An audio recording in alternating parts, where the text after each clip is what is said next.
Yung nakikita po ninyo, may puno pa dyan kanina. Marami pa pong punong nakalagay dito, pero ngayon, ayan, wala na ho. Nabuwal na, naputol na.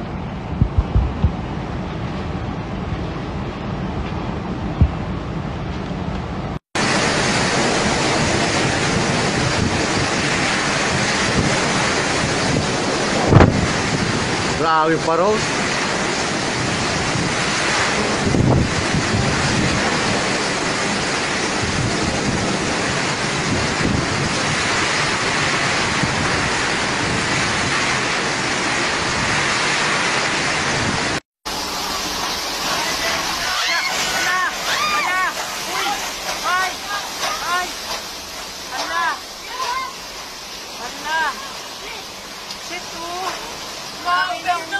Lipad na! Yung pala, bibibot. Tangin na.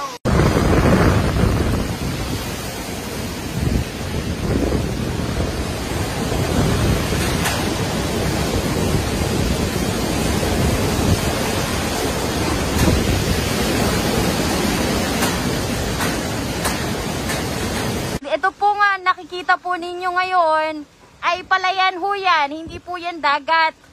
At kung kanina nakikita nyo pa po yung ilang mga palay, no, makikita mo pa yung pilapil. Ngayon hindi na. Dito sa side natin, dito tayo sa Vinsons, sa may Vinsons Lapo Road, tumatawid na rin yung tubig mula doon sa kabilang palayan.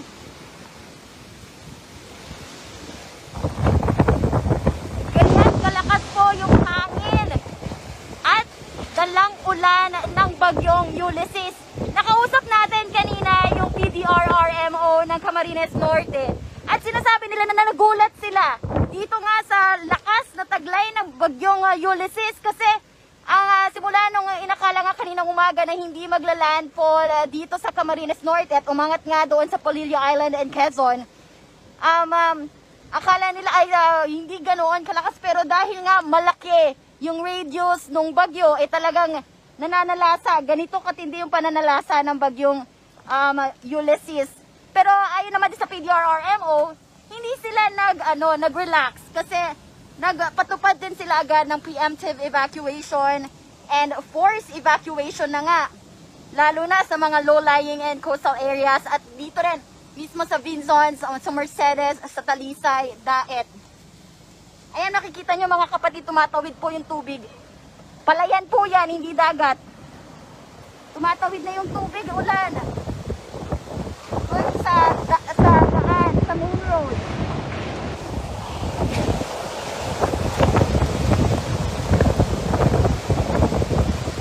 Kung makikita nyo po, nasa loob po kasi tayo ng sasakyan, ano?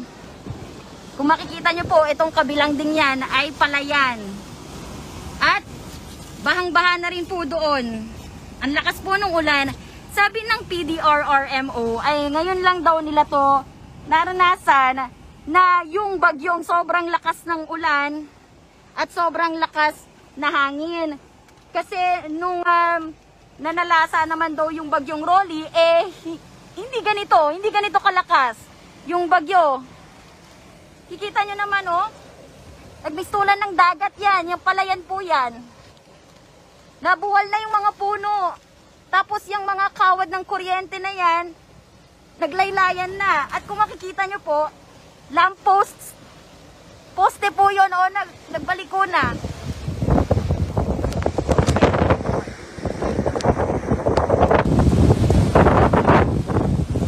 Kanina po, straight pa yan. Tapos ayun, oh, nagbagsakan na. Tumatawid na po yung tubig mula sa kabilang palayan.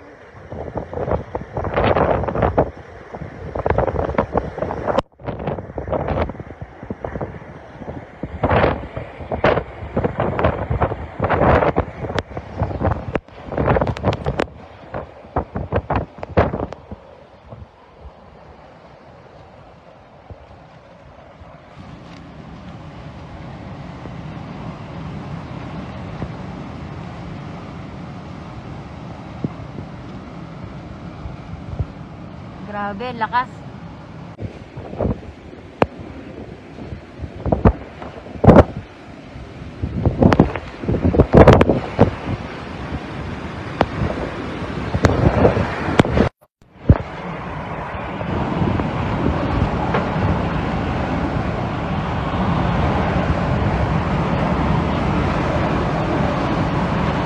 Grabe, ang lakas po ng hangin, sobra.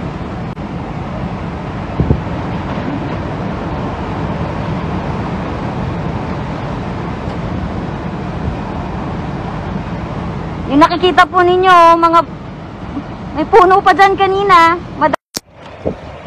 Marami pa pong punong nakalagay dito, pero ngayon, ayan, wala na ho. Nabuwal na, naputol na.